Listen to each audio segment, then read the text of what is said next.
Hello there and welcome back everybody to the Duchy of Drive. Today we're going to talk about the Marshall JCM2000 TSL60. And go!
A good friend of mine once said, everybody should have a Marshall in his life.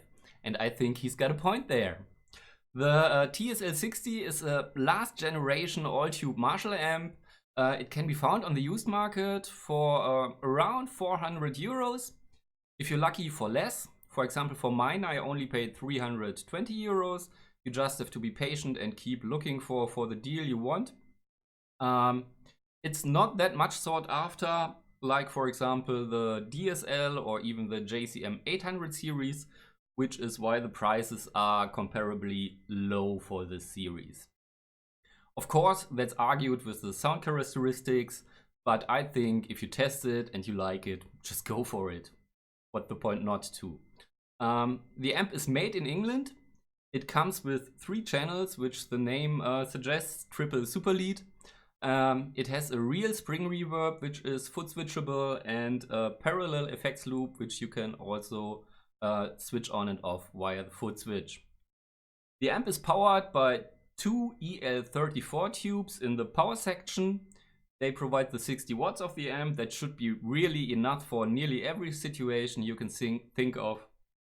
And the preamp section contains 4 12AX7 tubes. Okay, let's get a little bit closer and talk about the controls on the front panel. On the right side of the input jack you find the channel selector switches to switch between clean and the overdrive channels, and then the selector for both of the overdrive channels OD1 and OD2. On the left side of the input jack you find the controls for the clean channel, a 3-band EQ with bass, middle, treble and a gain knob. Then we come to the overdrive section here. Both overdrive channels share a common EQ, again with bass, middle, treble. And then you can adjust the volume and gain of both channels individually. In the middle here you have a shift switch that provides a mid scoop for more modern sounds, as referred to in the manual. It's nice, just try it. I mainly have it off. Then to the left side of the overdrive section you find the master section, and here you not only have a master volume control, but also a master presence control. And then you can adjust the reverb level for the clean channel and the overdrive section individually with these two knobs. The last knobs is to control the level of your FX loop. With a deep switch, you activate a bigger bass response, a deeper bass. That's really nice if you play alone at home or at lower volumes. If you're playing in a band, you might want to switch it off because you don't want to steal frequencies from your bass player and you want to cut through the mix in the midfield of the spectrum, of the frequency spectrum. And finally, we got the power and the standby switch. On the back panel of the amp, you find the jack for the power cable. After that, an emulated line out. I can't say really much about it. I don't use it. Normally when recording, I use my torpedo captor. Then we come to the FX loop, which you can switch between plus 4 dB and minus 10 dB, depending on the effects you're using. And then we come to the speaker connectors, which are nicely labeled red. You can select between 16 ohms and 8 ohms. If you're only using one cap, just match it to the impedance of your cap. So if with a 16 ohms cap, switch to 16 ohms, with an 8 ohms to 8 ohms. If you want to use two caps with this amp, you can only reliably do it with two 16 ohms caps, and then you have to divide the 16 ohms by 2. So you have to set the switch to 8 ohms if you're using both of the jacks for two cabinets. And in the end, we have the connector for the foot controller. While we're at it, let's talk about the foot switch a little bit. It's made out of metal. You can switch all the channels with it. You can switch the reverb on and off. You can switch the FX loop. The cable has a length of 8 meters, which should be plenty enough for most of the situations. It's designated with a cryptic letters number combination by Marshall. I will post it up here if you have to rebuy it at any point in time. It's still available on the market. The drawback of this foot switch is the connection to the amp. This is accomplished with this proprietary 6-pin DIN connection, and this makes it so that you can't really easily use third-party controllers or control switchers or anything like that. There is a workaround for that. You can find the schematics for the connector for the foot switch online, and if you're handy, you can build yourself a cable or have a cable built for you where you can route the signals to standard 6.3 millimeter input jacks. There was a cable around when the amp was on the market from Marshall itself, but you can't find it on the used market really. I've been looking for it for over half a year now and I never saw one. If you have any idea where to find such a cable just to buy it, leave it in the comments down below. It might help out everybody who is looking for it. And now let's get to the meat of it, being the sounds of the amplifier. You already heard them in the video at the beginning. I used all 3 channels of the amp. With the reverb you hear coming from the amp, and the clean channel and the lead channel had a little bit of delay applied to them. The amp was then played via my 4x12 cabinet with Celestion greenback speakers in it, just mic'd up with a room condenser mic and a Sennheiser mic. For this demonstration, I have connected the amp to my torpedo captor. We're running it through a Celestion G12 T75 impulse response here. The clean channel of the amp is quite usable, I think. It's nice. It's not that sparkling Fender clean, but you won't expect that from a Marshall anyway. So I think it's still quite usable, especially when you apply some reverb and delay to it. So here it is with the neck pickup of my Les Paul.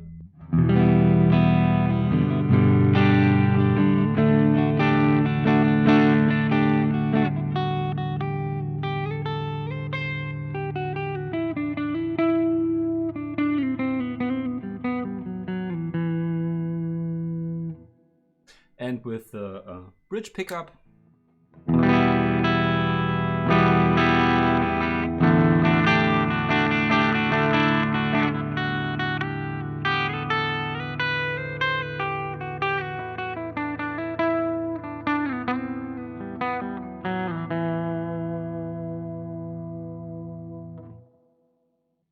Yeah, and now let's go to the overdrive sounds. First the OD1 channel.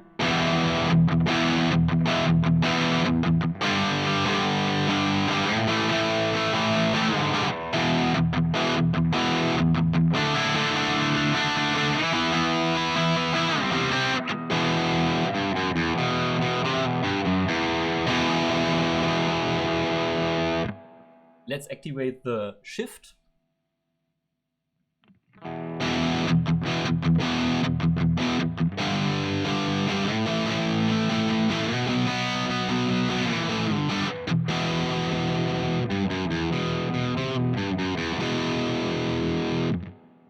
So really a noticeable mid-scoop here. And I think it already provides a really nice rhythm rock sound or punk sound or whatsoever. Finally, let's have the lead sound activated, the overdrive 2.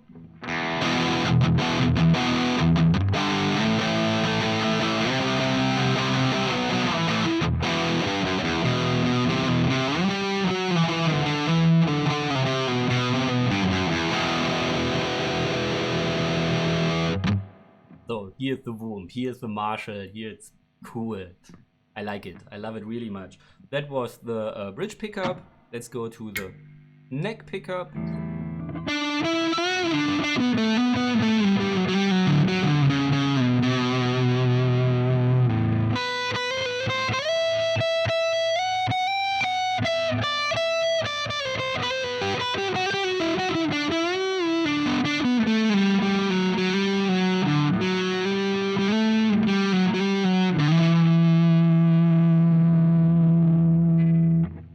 You hear the Marshall, or don't you? Good, let's activate the mid-scoop switch here as well.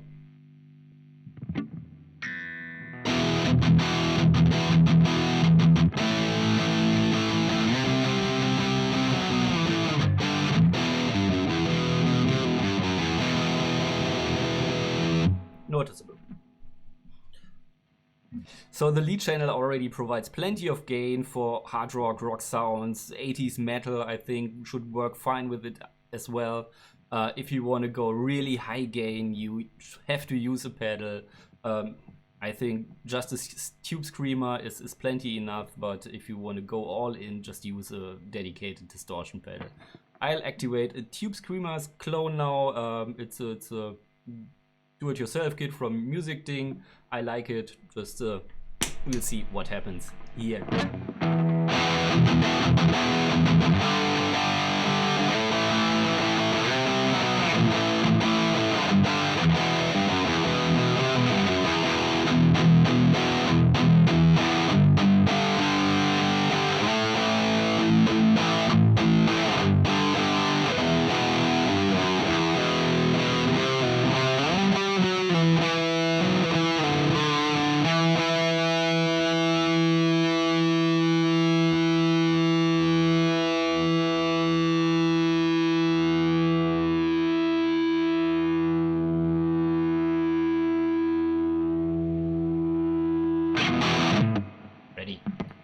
Works, just works.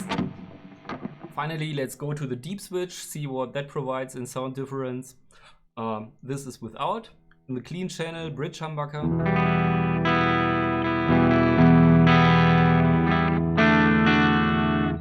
Now activated.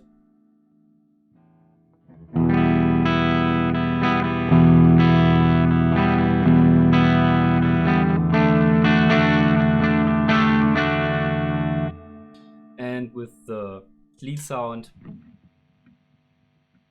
deactivated.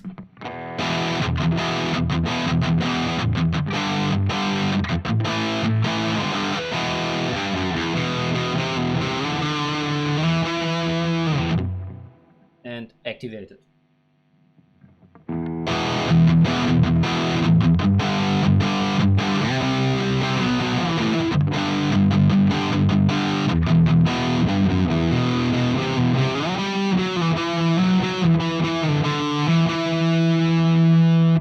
Lot more boom in the sound, but like I said, maybe it's not the correct thing to have in a band. You have to try. And finally, let's talk a little bit shortly about the EQ settings for the amp. The clean, I just adjusted like as I wanted to. As I got it, I was really struggling a little bit with the EQ for the overdrive channels. But then a good friend of mine, looking at you, Thomas, reminded me about the good old Marshall rule, just everything to 10. That worked great for me. It's just Marshall sound. Great. Okay, to sum things up, you get a great deal for a 60 watts all-tube amplifier with the TSL60. It's quite versatile, it provides some great tones. It comes with the drawback of this proprietary foot switch, but if you can live with that, you can pick up a 60 watts all-tube Marshall for a bargain. So, and like most Marshalls, it really starts to shine when you're playing it in a band. It really cuts through the mids. It provides that great Marshall tone. This thing really got me. I like it. Get one if you can. Great. And that's it for today's video. If you have any questions, leave them in the comments down below. And if you liked what you saw, leave a thumbs up, subscribe to my channel, and click the bell icon to get notifications about upcoming videos. Until then, see you next time in the Dachi!